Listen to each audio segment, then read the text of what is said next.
5 p.m. What are you still doing here? Aren't you usually in the middle of an 18-hour workday?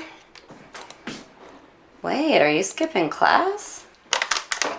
I felt sick. Huh. You do look like crap.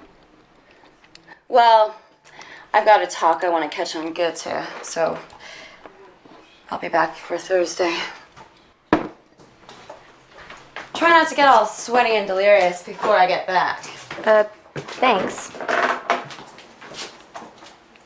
Well, that was my Coco. Of course it was.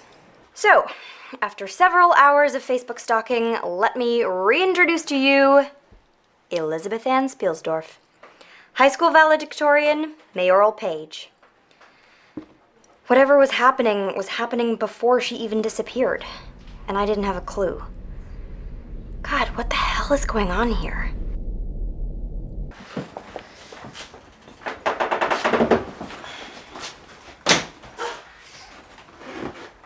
Well, as much fun as we've all been having, I'm sure LaFontaine and I have a student crisis to attend to somewhere. Oh, yeah, totally.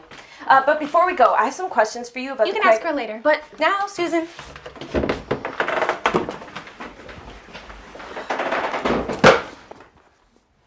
Did you want to talk about it? No.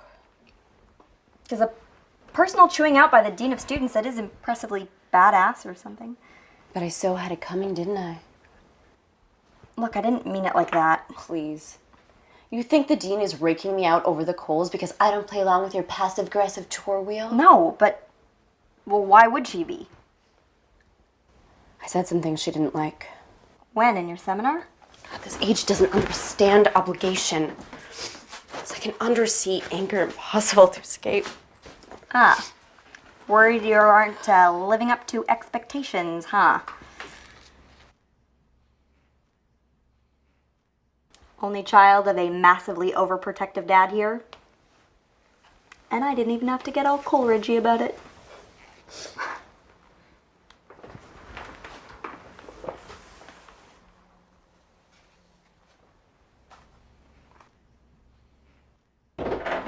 Hey!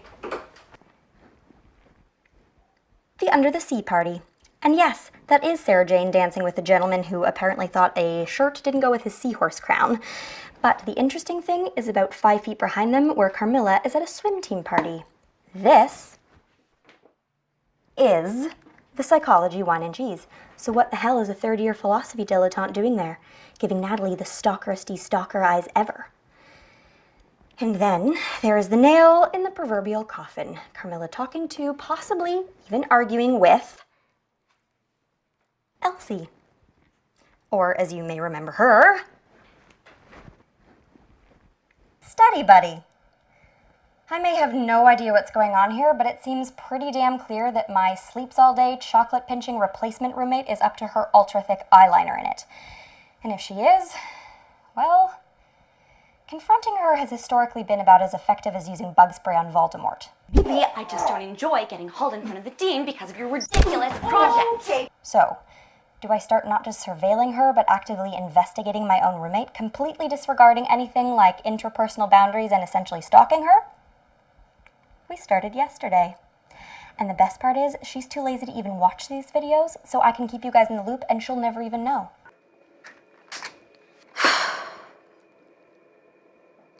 No, damn it, that was a whole update. Apparently delivered to a dead camera. Fine. So, some of you have been kind enough to point out the unholy night terrors that have been ruining my sleep for the past several nights might not be related to my steady diet of frosted-filled treats and grape soda, and kinda sound like the dreams that Natalie was having right before she got pod peopled. And between that and trying to figure out how Carmilla's involved with the missing girls, I'm kind of freaking out. You're jumpy. Worried about your girlfriend making peace with the frat boys? What? No, and Jenny's not my girlfriend, I don't think. Just, some squicky dreams from the last few nights. Well, dreams are supposed to be strange.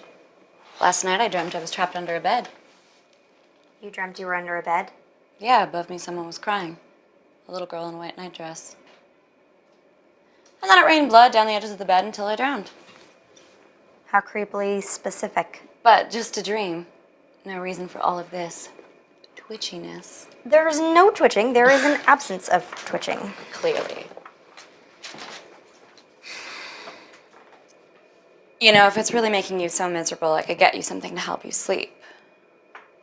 That's uncharacteristically considerate of you. Yeah, well, I just don't want you losing it and torching all my stuff. Oh, yeah, of course not. And yeesh, that has not been easy either.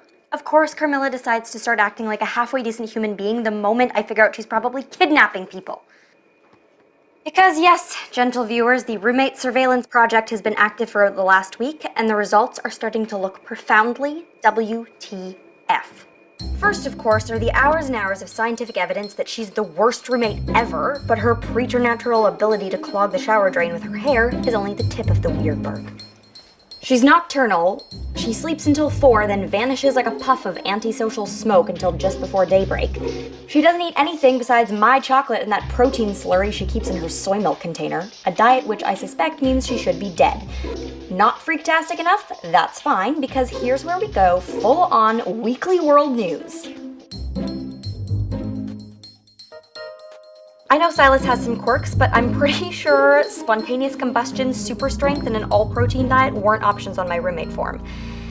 I mean, we've all seen the pictures of her with the missing girls, and now this? How likely is it that she... hey, I'm not doing anything. Sure. Your Snape Rod effect is still on the screen, Spaz. I just came to bring you this. Is that a dried bat wing? Yeah, it's a charm or whatever to help with the bad dreams. You're annoying, but if you burn out from sleep deprivation, they'll probably replace you with someone even more OCD. The devil you know? Thank you. So, in the spirit of all this newfound closeness, maybe you could tell me where you go all night. Well, I have to keep some of my secrets. Otherwise, I'll lose my air of mystery, won't I? Was that? Was she just flirt? Okay, so if that really was flirting, then there are two options here. One, my immoral, jerk-face, possible kidnapper roommate has a crush on me and is giving me presents. Or two, my immoral, jerk-face, possible kidnapper roommate is pretending to have a crush on me and is giving me gifts because I'm next.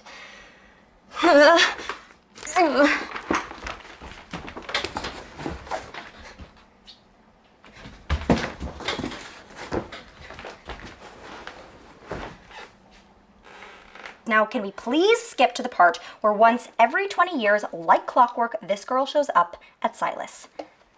Merkala Karnstein. Arkilma Karstein. Seriously, she just keeps on switching around the letters in her name like nobody's ever heard of an anagram. And every time she does, a bunch of girls go missing. Poof. Vanish. Never seen again. I mean, I know it sounds crazy, but she's nocturnal, she's so strong, she's at least 80 years old, and she drinks blood. Well, yeah, but we know she's a vampire. I mean, we've known that since the blood in the milk container, right? Vampire, vampire, vampire, yeah? You all knew I was living with a vampire and nobody said anything? You really didn't know? I didn't know. I thought you were just playing it cool, didn't want to seem all speciesist. Speciesist? She's not a vampire. There's no such thing as vampires. She's a light-averse octogenarian with an extreme hemoglobin deficiency and really good skin. I'm gonna go make some more hot chocolate. So, something is taking girls, and the ones that have come back have gone full-on Lucy from Dracula, and you don't think that my roommate being a vampire is, I don't know, pertinent information? Well, when you put it that way. And I'm next. She's making with the creepy dreams and the charms. And the seduction eyes. Seduction eyes? I am totally next. Quick, check my neck. Is there anything on my neck? Wait, seduction eyes? There's nothing on your neck, Laura. You're fine. Oh my gosh. She was a vampire. My roommate is an honest to Lestat vampire. How do we stop a vampire? Staking, decapitation, immolation. There's something here about driving an iron needle through her heart. Normally I'm not into this kind of stuff, but in the case of seduction eyes, I could definitely warm up to the thought. No! No. We can't immolate everyone that La Fontaine thinks is a supernatural creature. Just the ones that are flammable. Because only nut bars make plans to set people on fire without proof of anything. Does Salem ring a bell? we have plenty of proof. Do you want to put some soy milk into my cocoa? I'm feeling a little anemic. No, she's right. Perry, even if we can turn Carmilla into a vampire bonfire, we still wouldn't be able to figure out what she's done with Betty or the other missing girls. We don't need her dead, or dead-er. We need her trapped. We need a way to get some answers. Okay, so how do we trap a vampire? Well, I have an idea, but you're not gonna like it. What? Well, we use something she wants to lure her into a rope net or a room full of garlic. We'll have to figure out that second part. Okay, so what we use as bait in this case? Well, Laura.